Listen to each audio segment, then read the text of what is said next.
Sunday morning, we're in Newtown. It's the Viking Motorsport Links Electrical Supplies Mid-Wales stages. Let's get started.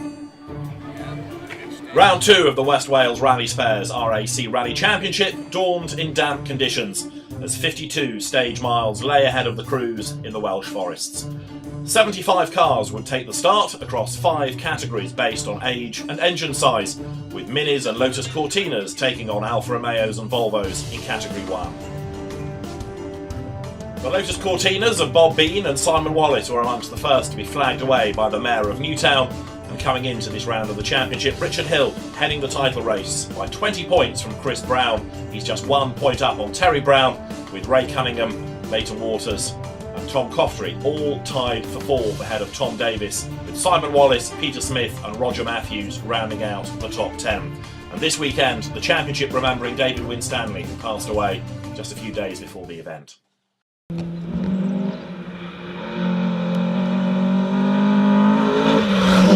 The first cars in action, those in the Walker Diecasting's Pre-68 division, Category 1. There's been a massive boost in numbers for this category for this year. The cars running first on the road in deference to their age. And Simon Wallace and Graham Ryde in the Alan Mann liveried Cortina set the pace on the Pikes Peak opening stage of the day. A 9-mile test on classic Wales Rally GB route. The Cortina was fastest on the opening stage, 6 seconds quicker than the opposition, with Wallace well into his stride.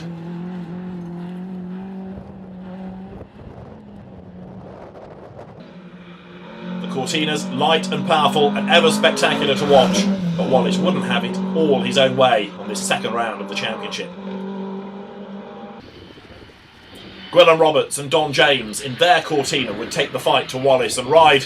The Welsh crew had a great run on the red kite stages, but they had big brake problems. They finished this stage just 10 seconds down on Simon Wallace, with more potential to come as the battle continued between the Cortinas.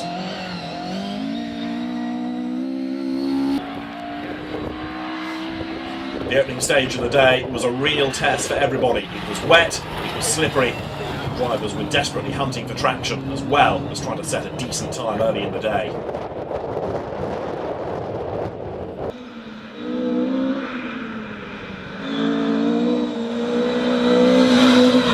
But while the battle built up between the two Cortinas, there was plenty more to factor into this second round of the championship.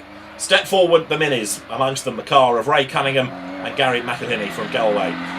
Galway Mini Centre sponsored car, second fastest on the opening stage of the event, and Cunningham, bear in mind, is normally a star on asphalt rather than gravel. Cunningham tackling only his second ever gravel rally. Bear in mind that his first was the opening round of the championship. He won that on a tie-break, the only time a tie-break has been used in the championship. It was an astonishing effort, and he'd certainly become a man to watch on this event as well. Ever spectacular, the pendulum-tailed Volvo Amazon in the hands of Graham Waite, with Jill Kaufman sat alongside. The Volvo, and Graham and Jill, new to the championship this year. The car, a big, heavy beast, but it copes well with the gravel stages.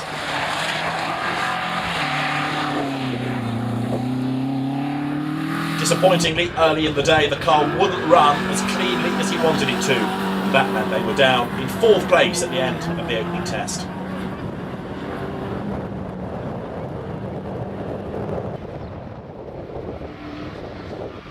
Bob Bean and Malcolm Smithson came next in their Cortina. Yorkshire legend Bean tackling this event just a week before his 75th birthday. And the Yorkshire legend as quick as ever. It was his first visit to the Welsh forests for 7 years. He'd been tempted back by the strength of the entry, but disappointingly he had problems. The steering gave way after just 3 tests. The car was an early retirement.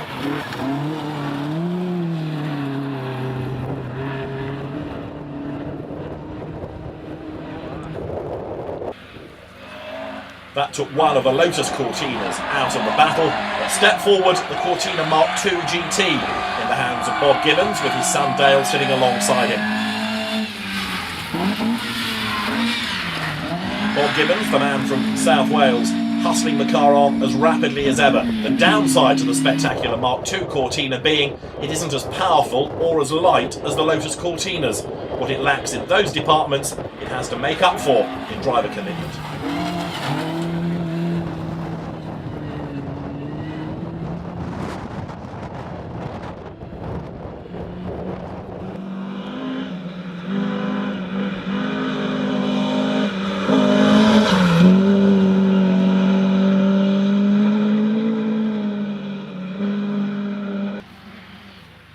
Adding more welcome variety to Category 1, the Ford Anglia in the hands of Peter Stimson.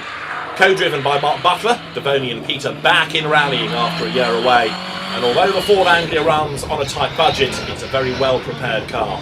What else would you expect from an R.A.C patrolman?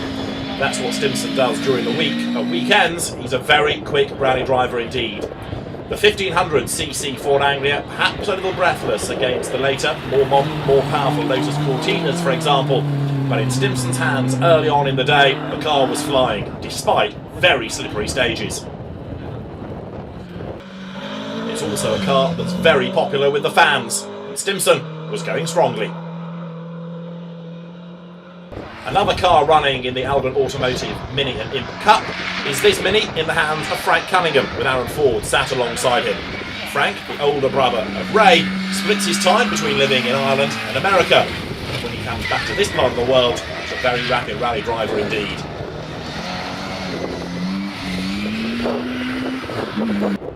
Cunningham back behind the wheel of a Mini after a spell in a Ford Escort and indeed a Porsche, but he retired in Hafren on the third stage of the event. He slid wide, he went off onto a bank, there was nobody around to give him a shove to get him back on the road. It was a disappointing way to end an event that started with bags of promise. When the Mini was going, however, it was going very strongly indeed. Yet another quick Cunningham to factor in to this year's championship.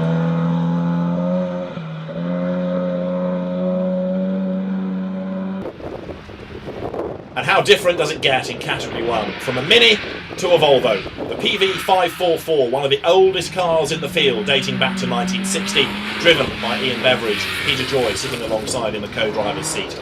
It's the type of car made famous by Tom Trana. It's a real throwback to the early days of the sport.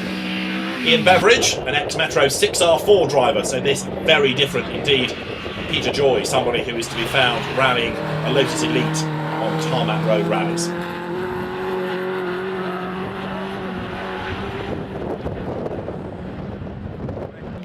The Volvo up against the Cortinas. Not an easy ask of the big car, but it was going strongly and quickly on the opening stages of the day.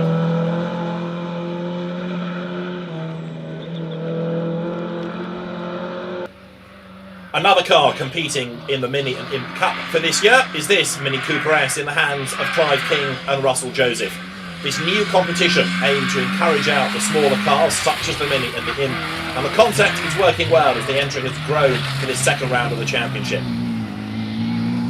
Clive King, a real Mini stalwart, but for 2014 he's got tough opposition from Ray Cunningham.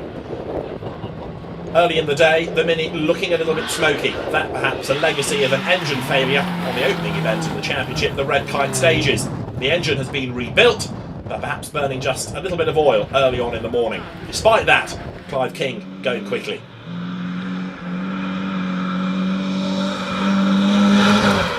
By the end of the opening test, the battle was developing nicely between the Minis. And if you wanted further proof of the variety in Category 1, well, look no further. The Porsche 911 in the hands of Paul Mankin and Desmond Bell next on stage. Paul, the Newcastle upon Tyne driver, in just his second outing in this car that Derek Boyd drove for the last couple of seasons.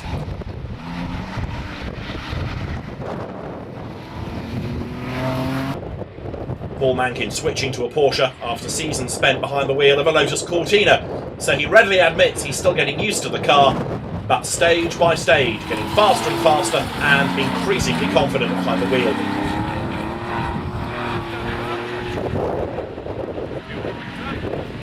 It's also a car that's a big hit with the fans, that distinctive Porsche engine note, the tail wagging on the slippery opening tests. The car getting faster and faster on the early part of the day. And for even more variety, step forward John Everard and Mark Sharpley in the JD Garage equipment-backed Alfa Romeo 1600 GT Junior. You don't find many Alfa Romeos competing in rallying, even fewer in historic rallying. But this car looks and sounds fantastic, and it's another one that's a real hit with the fans. John has worked incredibly hard to make this car not just quick but reliable as well, and all that hard work paying off. The car dancing through the opening tests of the day, working its way into contention, and being fast and reliable to boot.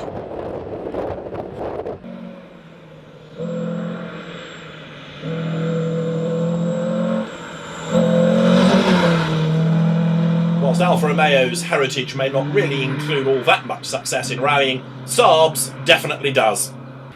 Stephen Higgins and Don Bramfoot with the two-stroke Saab 96 were next onto the stages, the distinctive engine note howling its way through the forests.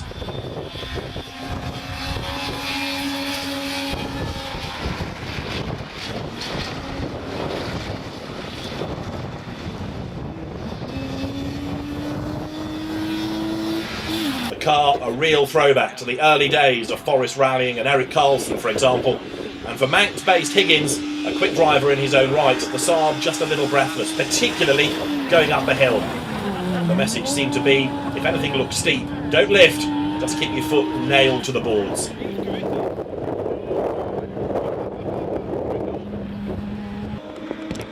When the road was a little flatter, the speed was there, but the Saab going strongly on the opening stage of the day on Pikes Peak. It was going to be a car to watch as the rally unfolded. We've seen the Minis in the Mini and Imp Cup. What about the Imps? Well, let's start with something a little different. A Poshin, the Singer Chamois. Chris Twos and Joe Twos behind the wheel of this car, the husband and wife combination, in their second season of running with the Imp.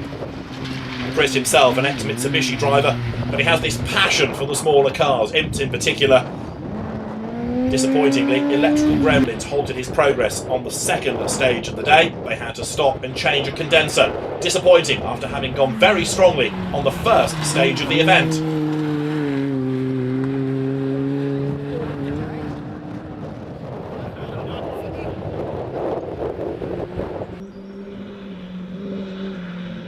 The number of these cars appearing on the event as well, proof that the Mini was a very good concept. The entry was looking very strong indeed.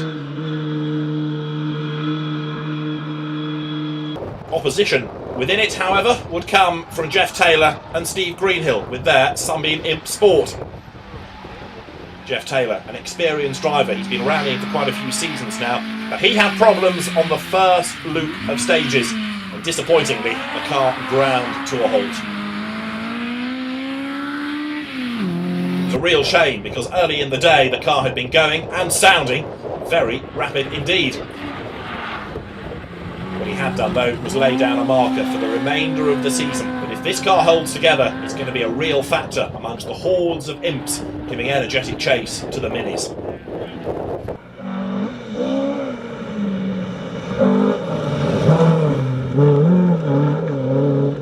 The Capital Construction sponsored Category 2 caters for cars built between 1968 and 1974, and numerically it's dominated by BDA engine Ford Escort Mark 1s or Pinto engine Mark 1 Escorts, and David Stokes and Guy Weaver the crew to beat. The pair, hugely experienced, David Stokes himself has been rallying since the late 60s, but making his debut in the West Wales Rally Spares R.A.C Rally Championship. He was always going to be the benchmark driver in Category 2, and it was no surprise to find him fastest on SS1.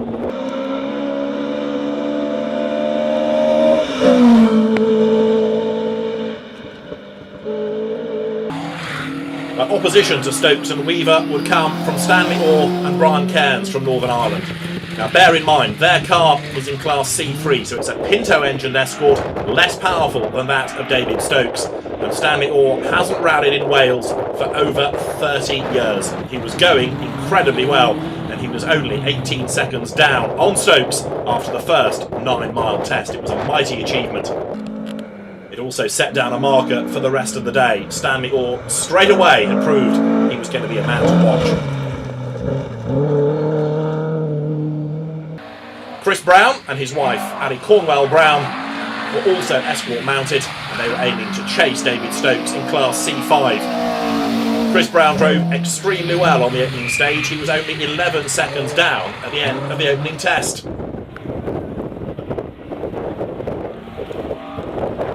The Kent builder was going strongly, and the husband and wife combination looking good within Category 2.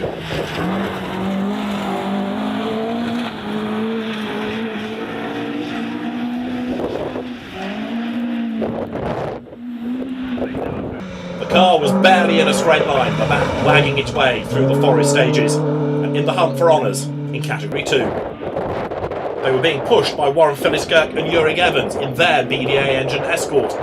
Warren, an experienced Yorkshireman in a fresh car for this year. This its first outing in the championship after a shakedown on the Riponian stages back in February.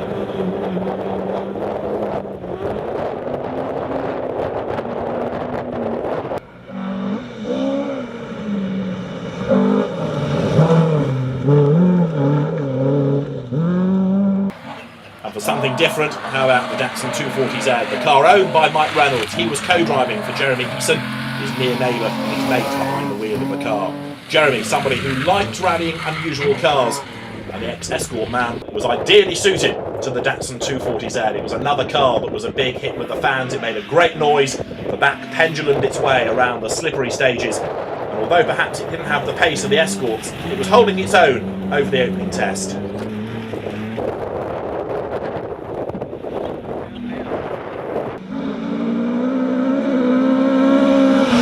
Into right Better one, to look at Category 3. into left one plus, and right one, 40, don't cut right 3 into hairpin left plus. Category 3, backed by Rob Smith Rallying, is the cars built up to the end of 1981, so it's the perfect home for Ford Escort Mark IIs with either a BDG or a Pinto engine. Nick Elliott and Dave Price had won this event 3 times in the last 4 years, but were coming back from a big crash at the end of the red kite stages, where they went off on the very last test of the event and effectively threw away a win that, understandably, had made Nick Elliott a little nervous heading into round 2 of the championship. That one's 70. Left 2 continues for 100, tightens, 60,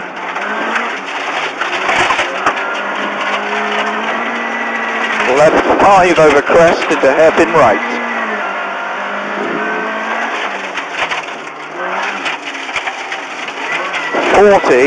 Left 4 plus.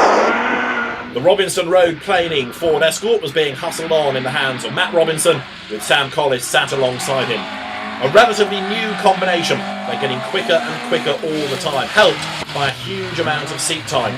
For example, they've been doing a lot of rallying on the build-up to this event, winning 2 events in 3 weeks. The lessons learned were being put to good use, and the Mark II Escort was flying early doors around the Welsh forests despite the slippery road, and they were taking the battle to Elliott and Price.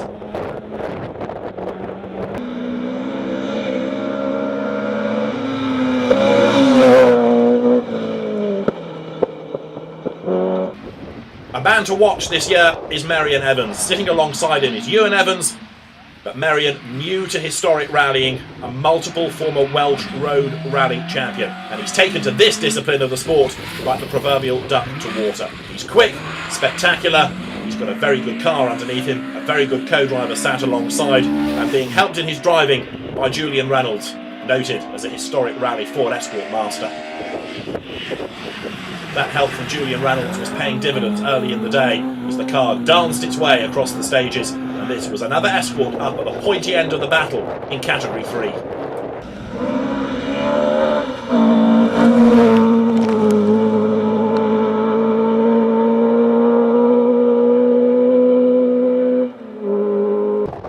In contrast to newcomer Evans, the very experienced Terry Brown had Den Golding sitting alongside him. Terry now in his 70s with his self-prepared Ford Escort. He works very hard on his rallying. It's all done on a budget. And disappointingly, the event wouldn't be a long one nor a successful one for him, because he would retire in Sweet Lamb with damaged suspension early in the day.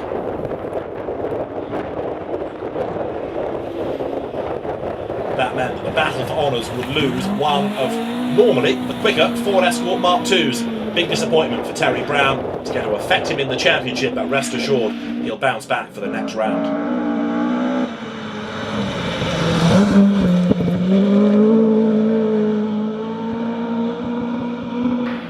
For years, Category 3 has been all about the Ford Escort Mark IIs, but here in Wales, things were changing. The ex-Russell Brooks Talbot Sunbeam Lotus of Owen Murphy and James O'Brien, running in period livery, was getting faster and faster and faster. The Sunbeam taking the battle to the Ford Escorts.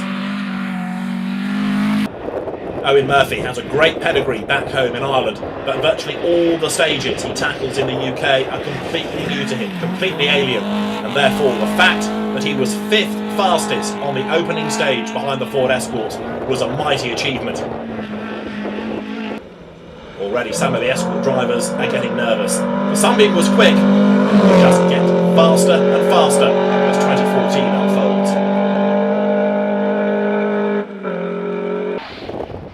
Jason Pritchard has the reigning champion co-driver sat alongside him in Phil Clark, who won the title last year when he was sitting next to Martin McCormack. Jason Pritchard was in his first event since he rolled out of the Roger Albert Clark rally in November of last year. And this car, a rare left-hand drive Ford Escort, bought from France just 10 days before the event started.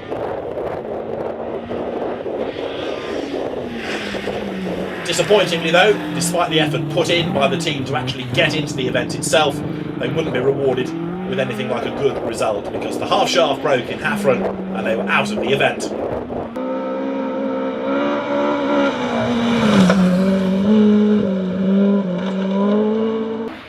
Another of the quick Escort Mark II crews is Thomas Davis and Uric Davis. Always in contention, always there or thereabouts. They were very fast on the opening loop of stages, running with no problems. Their Escort may not have been setting the ultimate pace of Nick Elliott, for example, but it was always there, threatening to gain ground as the event wore on, and Escort would never be discounted. Experienced Yorkshireman Darren Moon had a new co-driver, Alan Walker, sitting alongside him. Alan normally to be found behind the wheel of his own Escort Mark II. Business commitments mean that car is parked up for the moment, and in a rare moment of generosity, he suggested he might co-drive for the weekend. Darren took him up on the offer, and despite all the jibes about a driver being a hopeless co-driver and getting lost and having a really bad day, the pair gelled as a combination. It actually worked extremely well, and this was another Escort up at the pointy end of the Category 3 battle at the end of the opening loop of stages.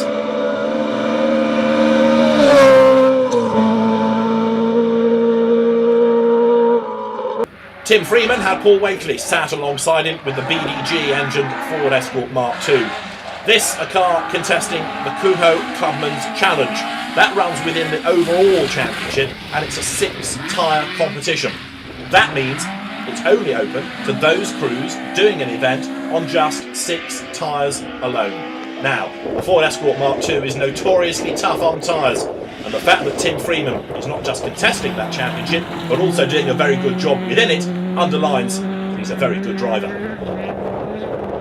Sean Rayner had Declan Deere sitting alongside him, and he was setting the pace in Class D3 for the Pinto engine cars. Not only that, he was also getting up in and amongst some of the slower BDG engine Escort Mark IIs. It was a really good effort being turned in by Rayner and Deere, and proof of just how hard they were trying came at the hairpins.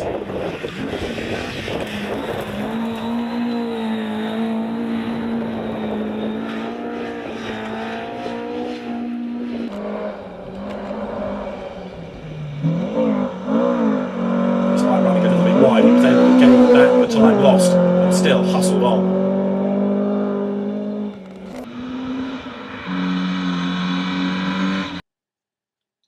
So after the first 20 miles of the event and the first 2 stages, Wallace and Ryde headed Roberts and James and then Cunningham in Category 1. Category 2 was being headed by David Stokes ahead of Stanley Orr, whilst Category 3 for the Escort Mark IIs was being slugged out at the head of the leaderboard by Nick Elliott, and he in turn was being chased by Robinson and then Evans. For the crews though, they'd had a very busy and a very slippery morning in the forests. We're couple of stages are really good. I'm finding it's better to hold it in a lower gear, so I'm getting more out of it. So even though I'm old as I am, I'm still learning stuff. You never end up learning, you know. Cars are a bit different from day to day as well, you know. So it's a little bit better today than Temperamental lady. Yeah, a little bit better than the red kite. We were struggling with handling stuff. It's good going downhill, not uphill. Suits the car going downhill. Pulling up on the first stage was horrendous for us. Really? Yeah, really slow with the two-stroke, but the rest of it fantastic. Yeah. Loved it. So looking forward to the rest of the day. Can't wait. Yeah, very sleepy. Really eye-opener and awakener. Happy to be in one piece. Yeah, we're very lucky. Some places are really atrocious. Yeah. Not much grip anywhere, really. Wow. Still, very enjoyable stages though. Yeah, all right. Straightforward. I haven't actually seen any results at all, so I have no idea where we are. But no, the car's been going well. Shipping a bit of water here and there, and a bit of mud on the inside of the screen, but otherwise, yeah, not too bad. The stage is fantastic. They're in great condition. They're very slippery in places, pretty wet, but yeah, they just, you know, for the weather they've had here the last couple of months, they're unbelievable, as they always are. Great stages. Not the best of starts. We picked the car up last Friday from France. It's a tarmac car and it's fuel injected, and all the revs are high end. You know, you can't use anything low down, and in these conditions you need to be up the gears and using the torque, and this car doesn't have any, so we're losing a bucket load of time because of that. But we just have to suck it and see it and see how we get on. And I think we were fastest on out of all the Cat 1 historics. By about 10 seconds, I think, on the first stage. So that was good start. Went into the second stage, and it just started losing a bit of power. And by the time we got to the end, there was smoke everywhere, and apparently it's dropped a valve. So, which is a shame, because I think we were leading by 10 in the end and 17 over the R.A.C boys. So I was really pleased, and I was dead chuffed with the tyres as well, because we've never used DMAT before, and the grip was absolutely excellent. Yeah, good fun. I had to back off in the last one there. I adjusted the timing in between the stages manually, and I went the wrong way. So she wouldn't go over 6.5, but I would just, sort of stage you could kind of just keep it flowing, hopefully it didn't drop too much time. Fabulous stages, even though they're wet, slippy, but it's lovely. After service, we're going back to the stages.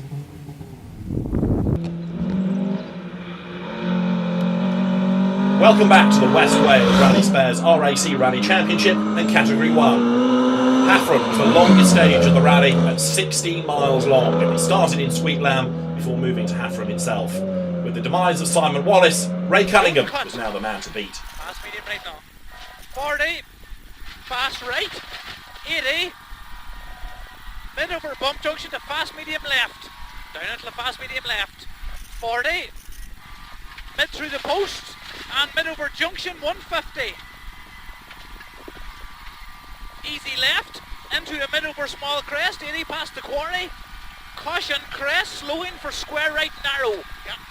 Crest slowing, square right narrow. Hear it? Square right and narrow. Into a medium left, narrow. Medium left, past medium right. Don't cut. 6 left. Hairpin right, here left. Oh, lovely. 40. Easy left through the post, and a fast medium right. Tightens logs, don't cut, and a 6 left. Repeat, 6 left, don't cut it. 80 over small crest. An easy left, and a K left, don't cut. 80. 6 right long, continues for 80.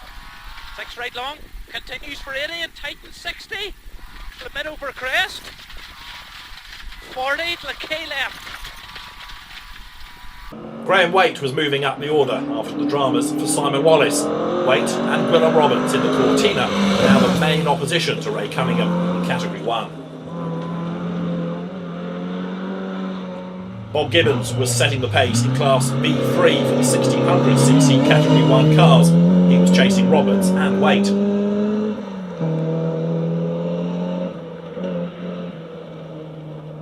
Wyn Jones, with his Ford Cortina GT, however, was losing pace, and he was being caught by Peter Stimpson's Ford Anglia. That meant the Anglia had taken nearly a minute out of the Cortina on that stage alone. Clive King inherited second behind Ray Cunningham in Oldham Automotive Mini and Imp Cup after the retirement of Frank Cunningham. And for Ian Beveridge, it was a case of steady as she goes in the Volvo PV544. Beveridge, as he's rallying around his international motor racing duties for a tyre manufacturer, was having a good run on the slippery stages. Paul Mankin was still adapting to the Porsche, but going strongly. John Everard, delectable Alfa Romeo, suffered from a couple of spins in the Haffron Forest, but it was still in the top 10.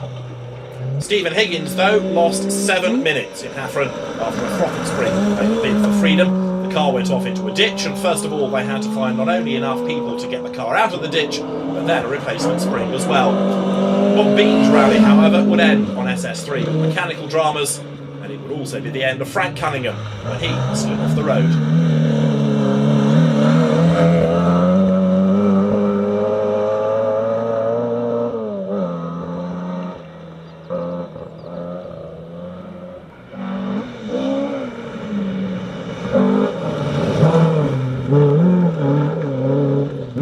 David Stokes consolidated his lead in Category 2, was increasing his advantage over the opposition.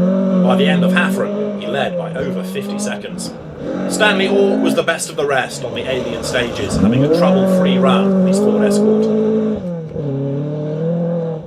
Warren Philliskirk was down to 4th and was losing time to Orr and Chris Brown in the fight for 2nd place, although 18 minutes of rallying in Haffron was a tough test of anyone.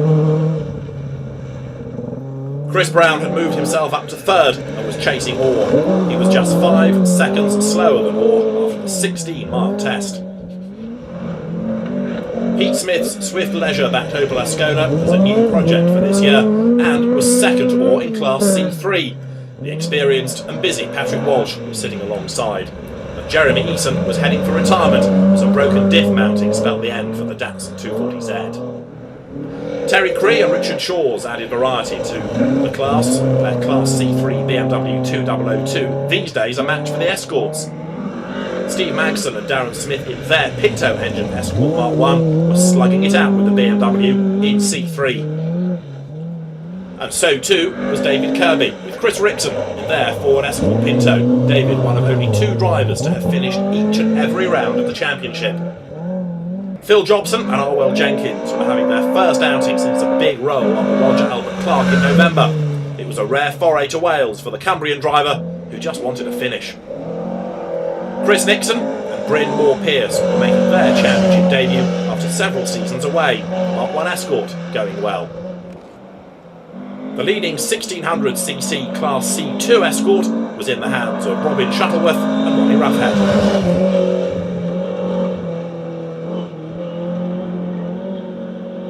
Phil Jobson continued his solid run in his Escort Mark 1, affectionately known as Snowy given the registration plate, a car once rallied and rolled by Noel Edmonds in Ipit.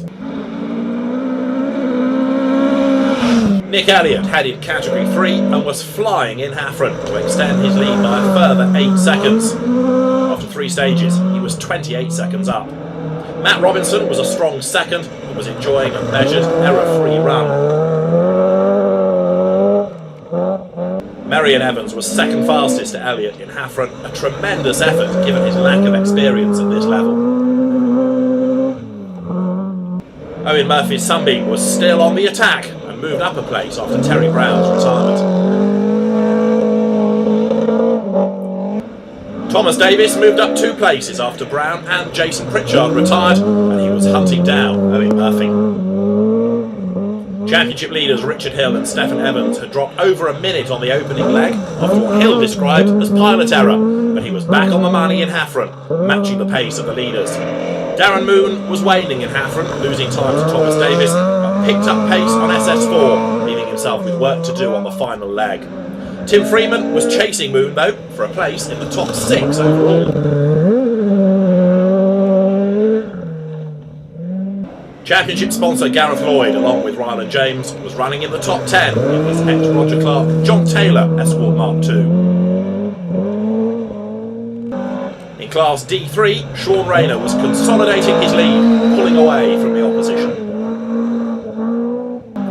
Jerry Bailey, along with Graham Lacey, were back after a roll on the red kite stages. The aim this weekend is to finish. Phil and Mick Squires in their rally and competition equipment backed Ford Escort, always quick, always consistent. The mid-Wales stages was no exception. Gareth Lewis and Dan Holly were chasing Sean Rayner in the battle of the Class D3 Escorts. Another Sunbeam Lotus in the event was in the hands of Guy Anderson and Kim Baker, and they would retire on the final stage of the event.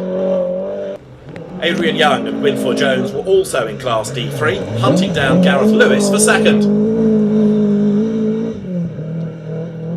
Poor old Mike Tompkinson and Sean Whitehurst were suffering from a low seeding, and they spent much of their day catching slower cars and losing time as a result. Ben Friend and Sean Kennedy were also Class D3 Escort mounted. Friend, the youngest driver in the event, headed the under-25 class.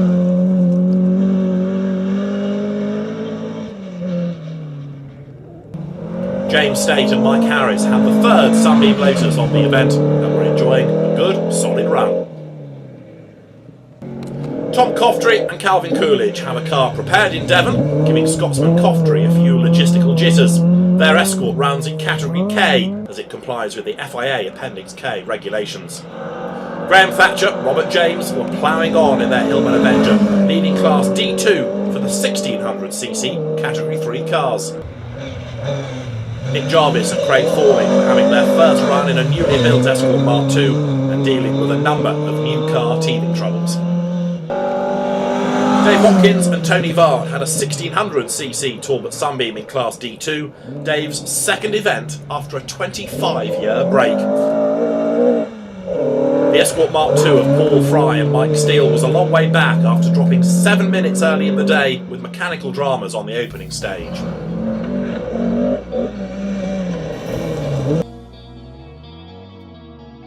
Four stages in, Category 1 was headed by Ray Cunningham from Gwilym Roberts and then Graham Waite, Bob Gibbons 4th and Peter Stimson running in 5th.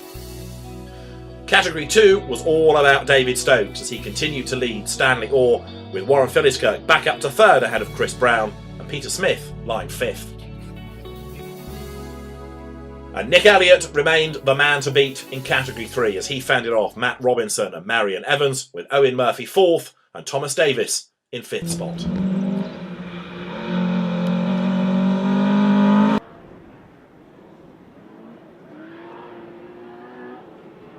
Ray Cunningham entered the final stage aiming for victory. On the 8-mile test from Meherrin to Pikes Peak, the Mini was outpowered and was only 4th fastest, but Cunningham was still the Category 1 winner by over half a minute.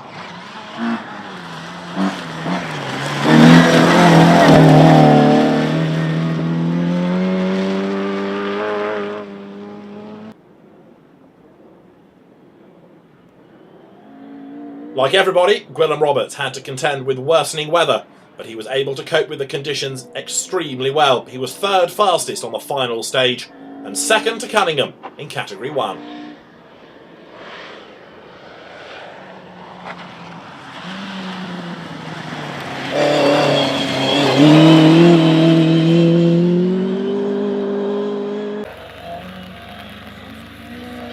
Cortina charged its way to the final hairpin on the event, downhill at Pikes Peak, the first time the corner had ever been used as a downhill hairpin on any rally.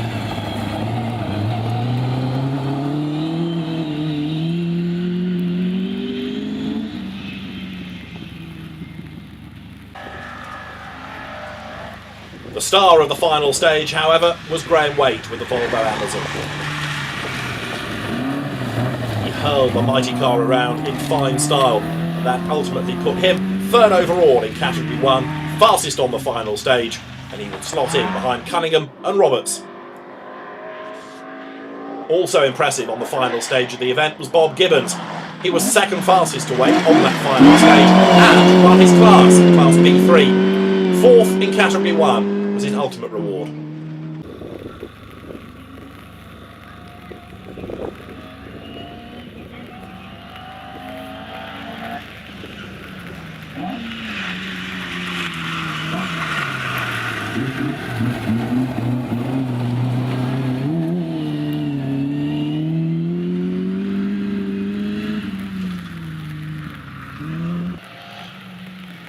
Another hero over the event had been Peter Stimson with the Ford Anglia. He took second in B3 behind Bob Gibbons, who pulled away on the last stage, but fifth for the 1500cc Ford Angle box was a mighty effort. Clive King's Mini was second in Class B2 to Ray Cunningham's similar car, 3 minutes down at the end. King had taken the air filter off for the final stage of the event, and the car ran a lot cleaner and quicker as a result.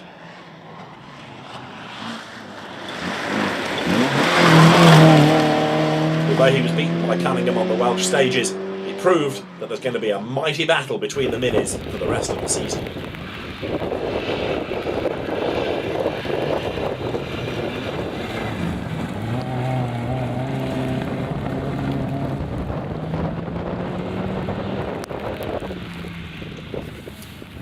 Representing the other side of the little and large show was the Volvo PV544 of Ian Beveridge. It was another good, solid run in the Swedish tank, and Beveridge was on target for second in Class B4 behind Gwilym Roberts and 7th overall.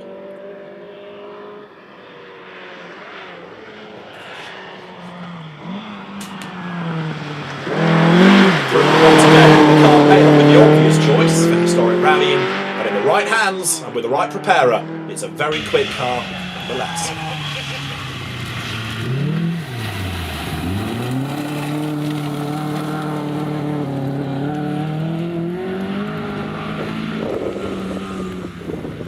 The Volvo may not be as glamorous as a Porsche, for example, but Paul Mankin was just happy to complete his Porsche experience, and at 8th place,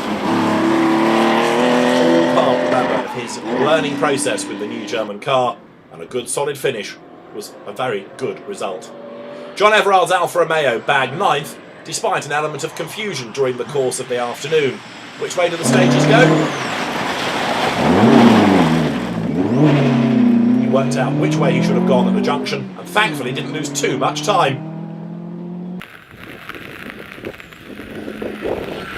Once back on the right track, the Alfa was flying. A place in the top 10 was a good reward.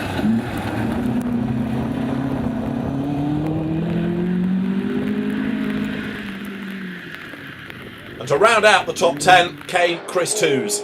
He would win Class B1 with the Singer Chamois, therefore the top imp competitor on the event, despite earlier delays. It'd be good to see the imps coming out in such numbers for the second round of the championship, and Toos' efforts to get into the top 10 was certainly impressive.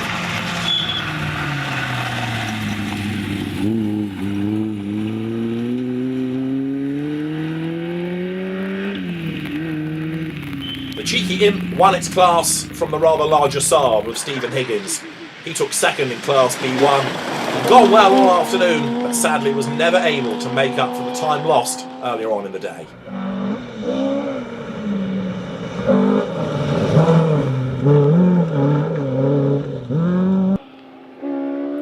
David Stokes took a resounding win in Category 2, a 48-second margin being the ultimate gap.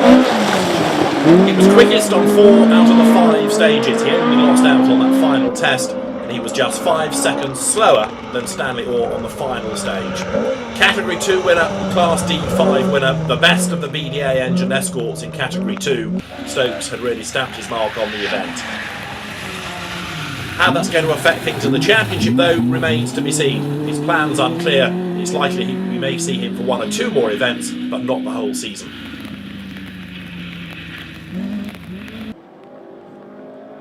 For Stanley Orr, it had been a great run for second place. Fastest on that final stage. Remember, stages he doesn't know at all. And second in Category 2, also the winner of Class C3. Or another driver whose plans for the season aren't really clear as yet.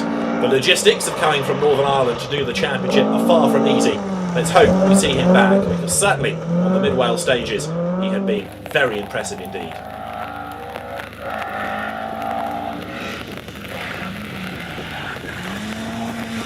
For somebody who didn't know the stages, he treated them as though he were a veteran. Second was a very well-deserved result.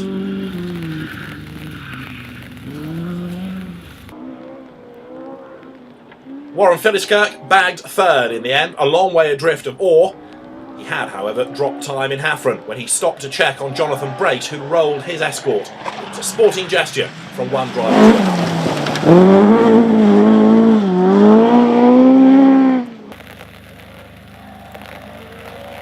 For Finisterre, a place in the top 3 was a good reward for a solid day in the forests.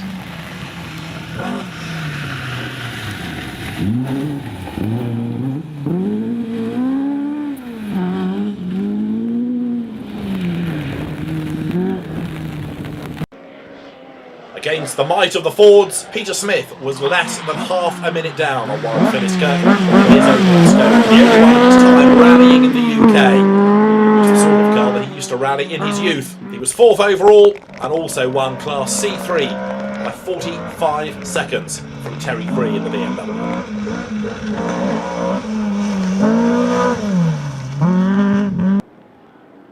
Cree was 5th in Category 2 and 2nd in Class C3, ahead of a tight 3-way battle for position. Once again, he proved that the BMW is quick and strong and reliable, and the escorts.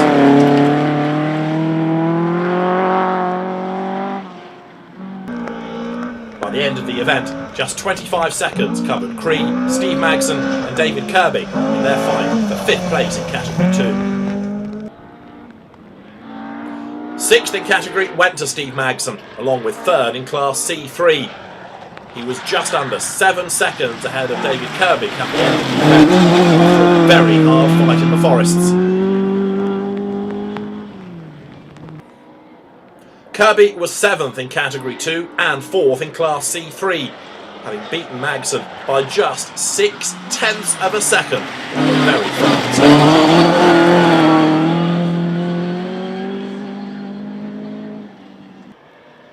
Chris Nixon had a solid run to 9th, behind Simon Pickering and Colin Jenkins.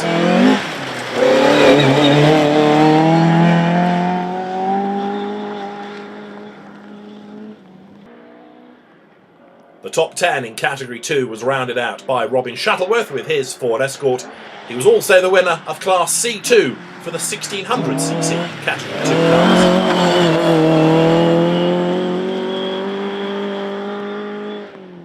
And as for Phil Jobson and Snowy, well, he was 11th in Category 2 and just happy to have got home after a clear run in the rebuilt Ford Escort.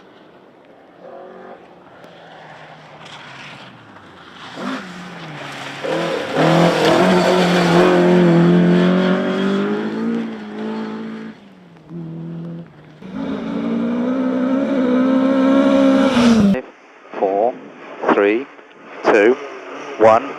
Go. Right 5, 40, left 4 plus, 40, left 4 over crest into don't cut right 1 tightens, and turn tight square right, 60, right 6 long and 100 down mid, and right 5 over crest, and left 4 plus 200 down mid. Left 5 plus 200. And late left 1 tightens. Late left 1 tightens. And right 2 into don't cut hairpin left. And square right left 3. Square right left 3. 80. Crest 60. Don't cut left into tight right 1. Tight right 1. 80. Right 4 into bad hairpin left. Bad hairpin left.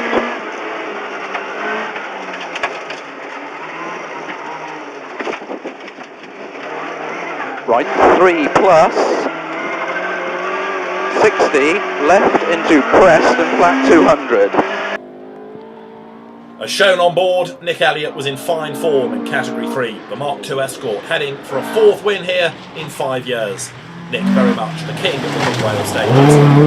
He led the red kite stages by 28 seconds and then crashed on the last stage. So imagine how he felt with a 28-second lead here and despite a nervous run on the last stage, he won by 17 seconds in Category 3 and set up a title bid. The Cheltenham driver, once a rival to Richard Burns in the Peugeot Challenge, also won Class D5.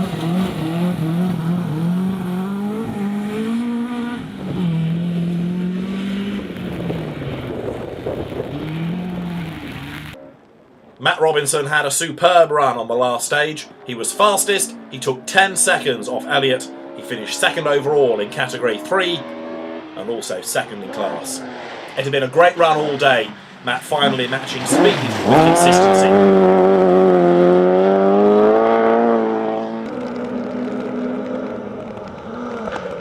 He'd also coped with the worsening weather towards the end of the day, but he didn't put a wheel wrong as he charged home for second spot.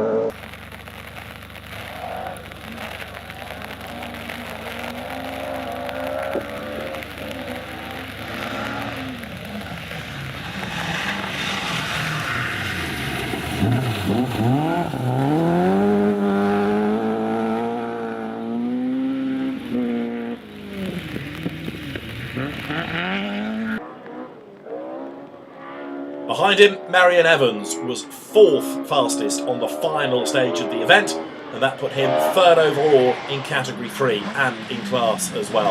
It was another very impressive drive for the historic rally rookie. It's his best result so far, very much one of the rising stars of the championship. He's been showing potential every time out. Here, it was definitely realised as Marion Evans bagged his best finish of his limited historic rallying career. A maiden win can't be far away.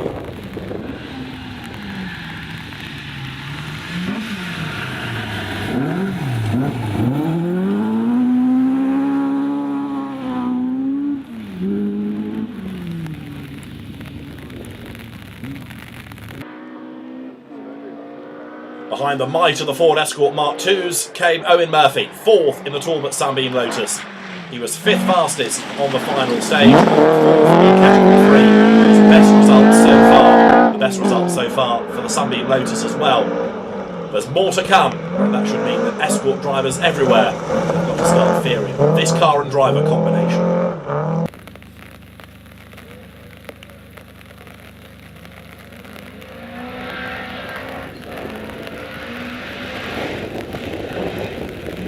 Period colours and driven as spectacularly as it would have been in the hands of Russell Brooks. It took the fans in a time warp back many a year as the car thundered on for fourth place. Richard Hill had a strong last stage to be second fastest on a day when the minute he lost early on in the day cost him dear. Had he not lost that time early in the event, he'd have been fighting for a podium finish. But the Red Kite Stages winner still leads the championship with 5 rounds to go.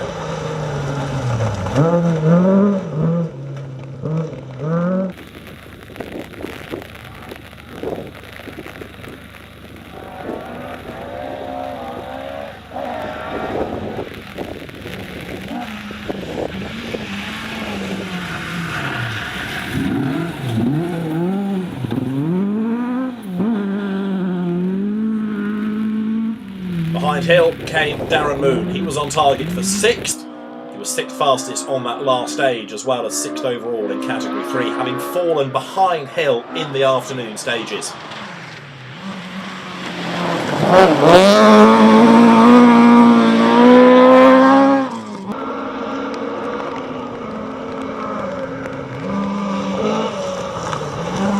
Despite the time lost, it was still a very good performance by Darren Moon. And fair play as well to his new co-driver, Alan Walker. Drivers traditionally make very bad co-drivers, but the partnership worked extremely well. Whether they ever work together again, we'll have to see.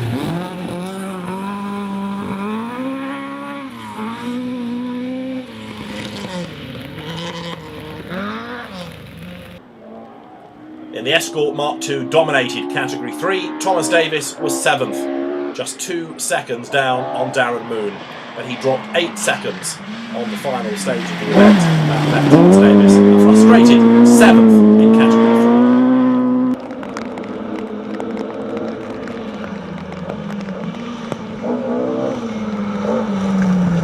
3. that his Ford Escort was quick and was there or thereabouts, but throughout the day he just lacked that ultimate pace to challenge for a podium.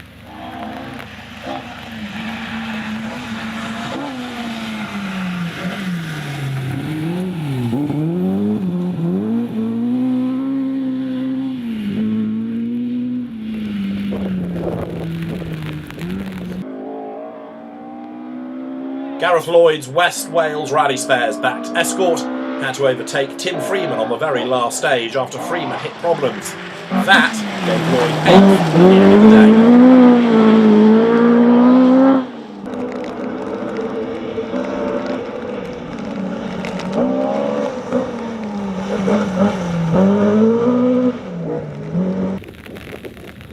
day. With Freeman running behind him on the road towards the end of the last test, Lloyd pressed on as best he could for 8th overall, but he lost time early in the day, which perhaps affected him in the overall standings.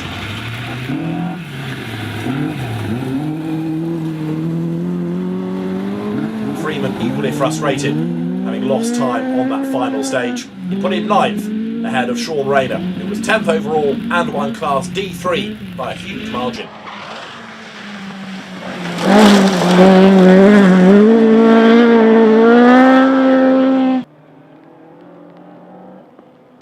Jerry Bailey was 11th after a good, measured run. The aim here was always to finish, bearing in mind that he'd retired on the first stage of the event last year with electrical problems.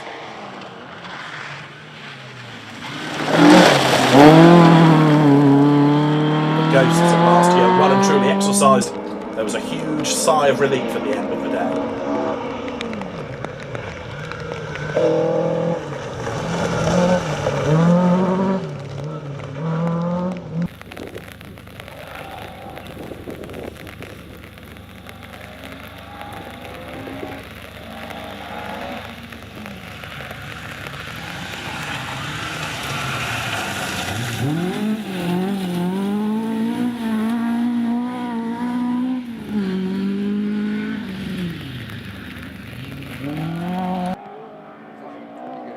The Squires twins, Phil and Mick, took 12th overall and maintained their run of a finish on every round of the championship. It's a good job too, as Phil will celebrate his 50th birthday by taking the car to the Silver Fern Rally in New Zealand later in the year.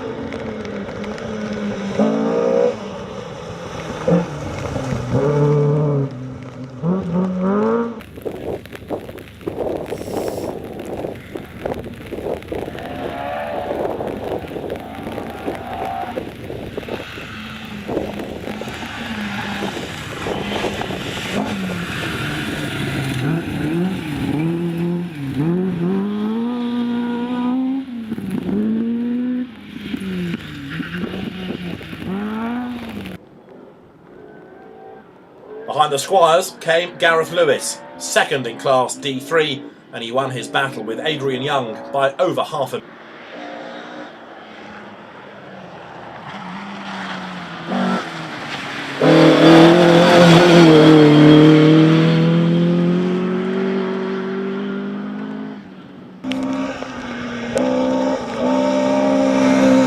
For Gareth, another driver new to the championship, it was another good result. And here's yet another name to bear in mind as the season goes on. Another driver showing bags of potential. Improved results are sure to come soon.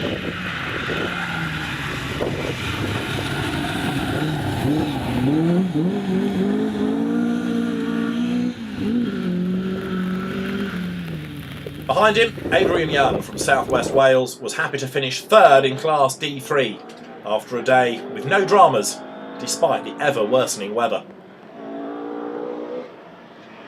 The stages in the afternoon were very slippery and very treacherous indeed. Remember, everybody with two-wheel drive. Adrian the field, he mastered the conditions and brought the Escort Mark II home safe and sound.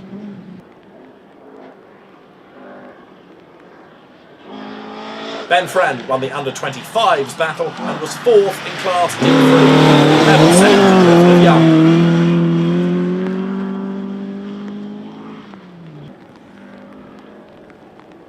James State in the Talbot Sunbeam Lotus was second in Class D4 behind the similar car of Owen Murphy.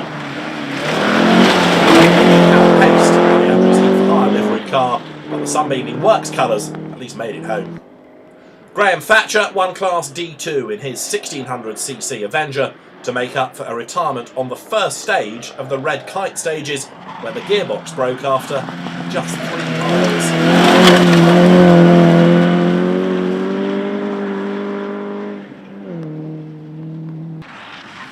Nick Jarvis in his new Escort, first time out, was happy just to finish. Yes, they'd had problems, but the potential for the car was plain to see. John Baker and Sayan John had a decent run in Class D3 and were 5th behind Ben Friend.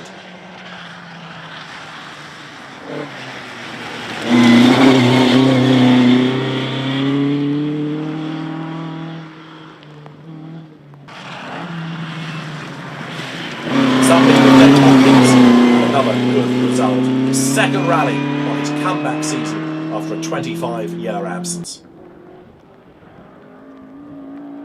While Paul Fry wrapped up the Category 3 finishers after the 7-minute delay on the opening stage of the event cost him dear, but crucially he was there at the finish.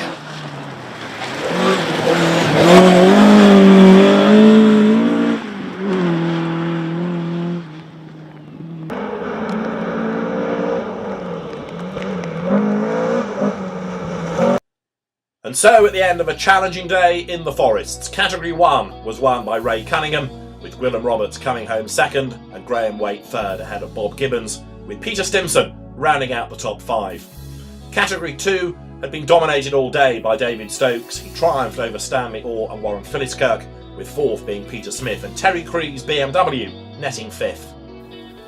Nobody could touch Nick Elliott in Category 3, despite the best efforts of Matt Robinson or indeed Marion Evans. They were 2nd and 3rd ahead of Owen Murphy, while Richard Hill was 5th. What a day, yeah, conditions. Very relieved to get here in one piece with the car not damaged, and to win as well is a special bonus after disappointment from a month ago on the Red Kite. The thoughts going through the last stage, 28 seconds up, exactly the same as the last rally. I was very pleased when the finish line was there, put it that way. So I'm very relieved to be here now. Shame about the weather, but apart from that, yeah, it's worked out well for us today. I think you've earned a beer tonight. We've earned a beer tonight. Yes, it is. We needed a good result. We were so deflated, a month ago, but now, yeah, we're on a high, and roll on the next one. Hopefully in the other car again, which is a little bit better, and that will certainly help.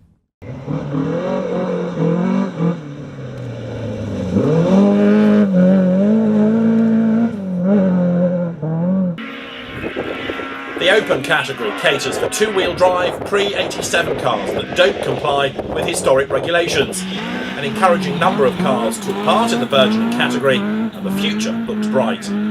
Simon and Alistair Crook's Opel Manta that doesn't run with a period engine was the leading car home, with impressive stage times that would have put it in the top 10 against the Ford Escorts.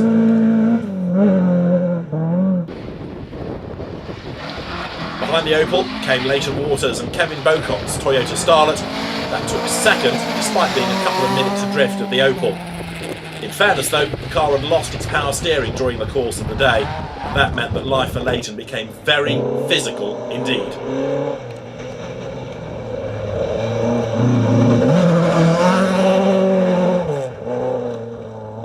Third was Geraint Davis, along with Chris Williams, Peugeot 205 GTI excelling on the slippery stages.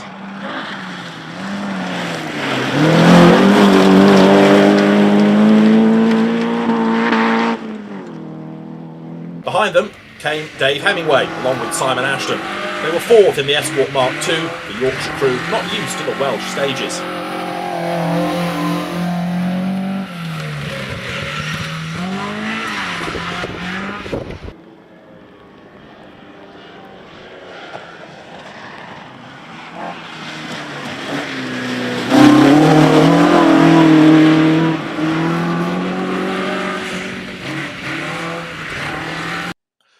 So honours for Simon Crook in the Opel Manta, Leighton Waters chasing him home with Geraint Davis third, and Dave Hemingway coming home in fourth.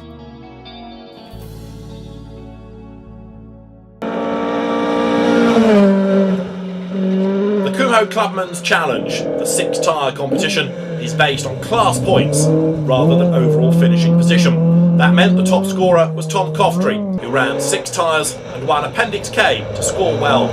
Behind him came later Walter Starlet, while Willem Roberts took 3rd after his class win at the Cortina.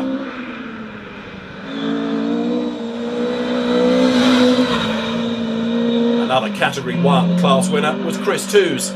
His Imp came home 4th in the Kumo Clubman's Challenge. And after a 2nd place in class, next up was Dave Hopkins.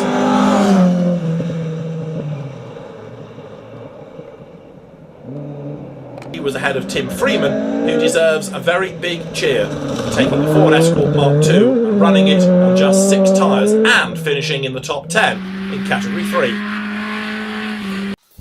Honours in the Kumo Clubman's Challenge to Tom Coftrey, ahead of Leighton Waters with Willem Roberts 3rd. Chris Toos 4th and Dave Hopkins rounding out the top 5.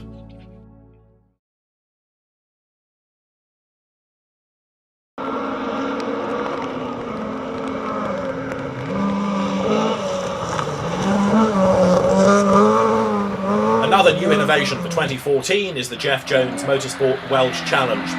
It's open to every driver, and it's based on the points scored across the Welsh events, 4 of them in the championship this year. And at the moment, it sounds like the start of a joke. It's the one about the Irishman, the Scotsman and the Welshman. After a Category 1 win, Ray Cunningham leads the championship. Behind him comes Tom Coftrey. The top Scot, he's 2nd in the Escort. And 3rd is where you find the top Welshman, that's Leighton Waters.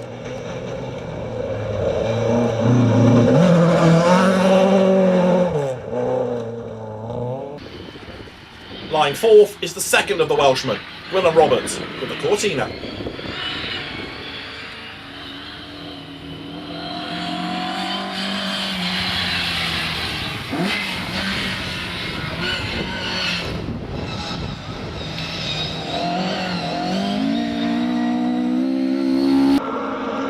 To look a long way down the leaderboard to find the top English driver. Eventually you do, in 5th, Ford Escort Mark II driver, Darren Moon.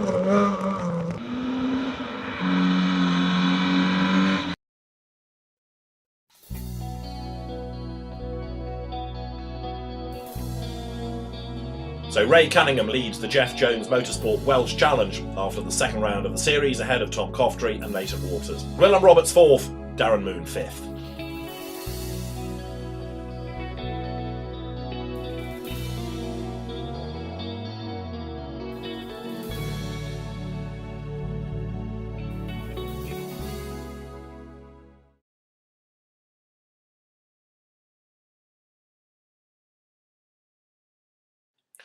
So 2 rounds in to the West Wales Rally Spares R.A.C. Rally Championship, and Richard Hill has a 7-point advantage over Ray Cunningham. Darren Moon is 3rd, ahead of Tom Coftrey, and then Leighton Waters is 5th.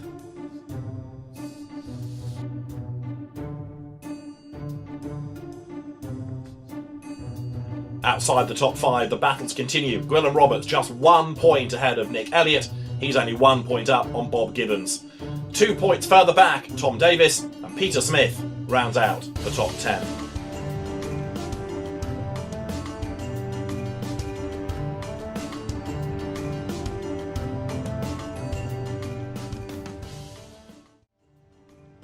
That's it from Newtown after another great round of the West Wales Rally Spares R.A.C. Rally Championship. Thanks to our TV partners at Sherwood Engines, Linwood Classic Engines, Swift Leisure, Robinson Road Planing, Jordan Surfacing, Rally Prep, Lloyd Thomas Opticians, Rally and Competition Equipment, Skipton Ford, Amigos and JD Garage Equipment. The next stop for the championship is the Tour of Hamsterley in County Durham in late April. Battle will recommence there.